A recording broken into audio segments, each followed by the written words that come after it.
Hello everyone, today I will show you how to add callout in PDF using Adobe Acrobat Pro DC. First open our PDF file, so my PDF file, and click this tools option and scroll down. Here you will find this comment option, click here comments and click here this icon, and here you will find this text callout option, click here callout and draw your callout and type here your text.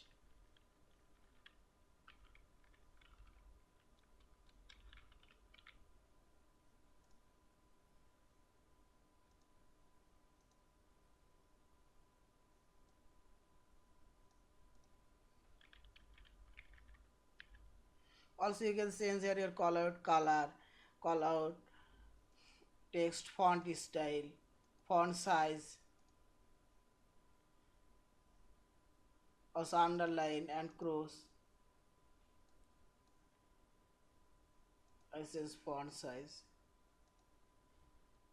and cross, underline, italic, bold, and align your callout text.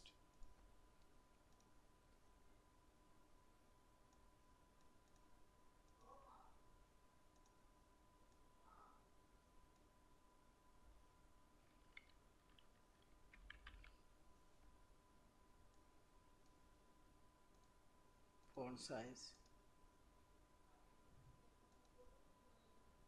medium, and underline. Yeah, and finally click file option, save as your PDF file. Thank you for watching. Please subscribe, like, share and comments.